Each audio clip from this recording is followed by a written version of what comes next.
mondel manis larase pelok darah. Wah, edan. Wah. Saya lega, saya seneng jroning atimu awakmu wis nembang sakloron karo panjenengane Mbak Rani Sulistya Budi Iramawati. Rani Budi Rayu. Wes. Saiki ganti salajengipun nggih Mas nggih. Iki wonten Mbak sinten panjenengan? Mbak Marfuah. Jengkalipun Mbak Marfuah kalian Mas Mondel yang Cinondro Panjayah Can toko ingkang punya jroning Balumbang Kodhok ora. Tak temokke pengen mantene kowe kan ya sampeyan. Cita-citaku pengen nikah karo Mbak Marfuah. Sampai saking mriko Mas Mondel saking mriko prapatan mriko. Apa Keinginan. Wah, iya ngomong sepuluh bermawai kodrat iya saya dalane ora sadar saya dalane ramai para siswa merusak pasaranku gitu. Nalika semana sifat jalutan api wanita ingkang berdoa majo ngancik amin dewasa mistuti wolo garipta kinenten sinandengania jinempono ing maruta materi maju materi kok lho nalika semana tumuli lumaksana lelana temanten sareng tepi tampa padha wadah pidi temanten kang sami simpangan yo ngaten sak iki karo aku lha nuwun sewu nggih mengke damel syarat-syaratan nggih nek saged iki pas matane disih kira iki gantalan yo pas raine ya lumaksana lelana temanten sareng arsun tepi adak iki digoreng teng sampun kemarang lumaksana sakala pun walasane gambaran batapun boten rai iki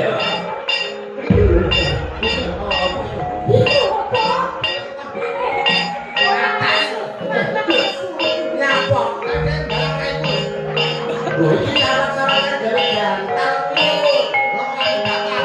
lah kan dari gantal jole gedang lho sampean kurang banter mbak kudune ngene lho kudune ngomong mau wong iso lakonan benira lumaksana minggat mandhaling sitinggil binapura kok sak ngandhapipun karo padu sang pujan galing dap arsa ngucap mantra sakti kidul rahayu gonggo tigo durga menggak kala sirna ngucap mantra sakti kidul rahayu sang pujan galing dawuh kula minangka pejabat Nggih. masih Sarwa sawi kok ya. Waalaikumsalam. Keperdosa ya kaya semua makan di para masjid yang kita kepala kelas berbeda dari itu. Begini pun aku mengajar al-Fatihah Indomaret, al-Fatihah Indomaret, al-Fatihah Indomaret. Keperdosa ya kaya semua makan di para masjid yang kita kepala al-Fatihah Indomaret, al-Fatihah Indomaret.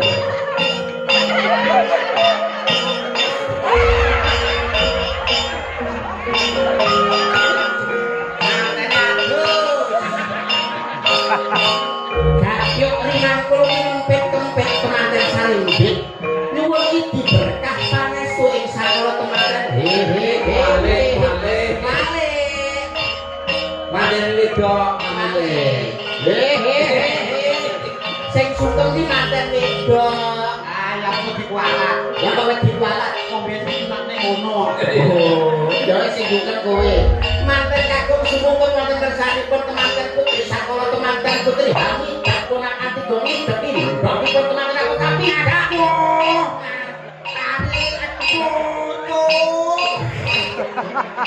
piye ta kowe iki nyapa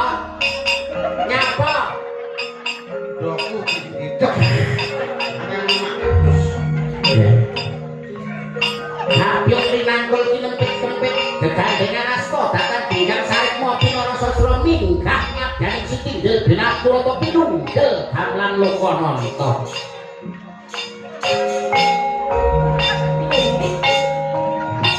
pinunggel hamlan loko nonton kasih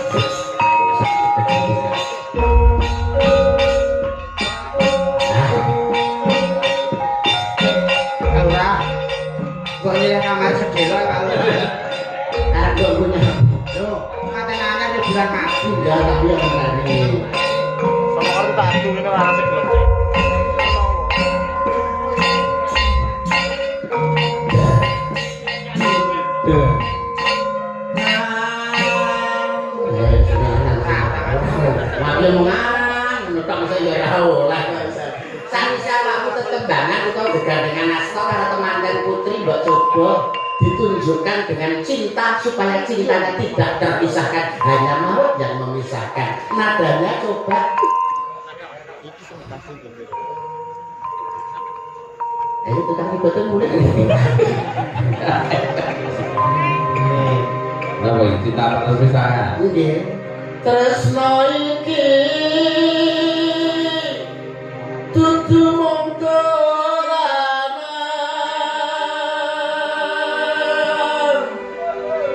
kabeh mau hamarga kahanan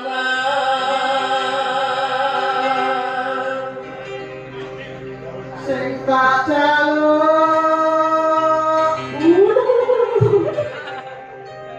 kamu kesabaran.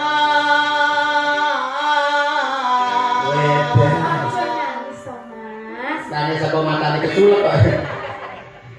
Mugi Gusti paring kasembatan. Entah mentas suarane.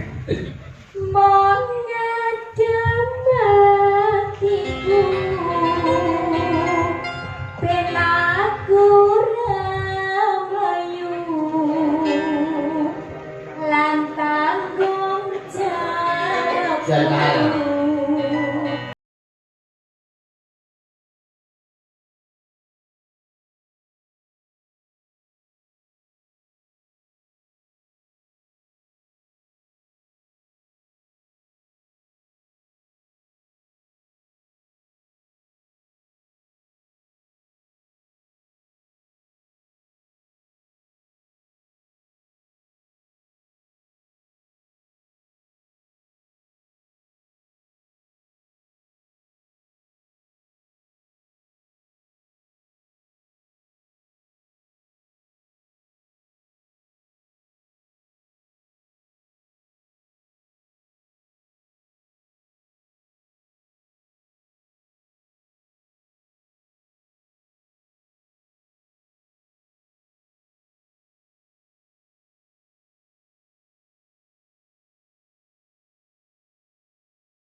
sumbut Pak Marfuah, sumbut.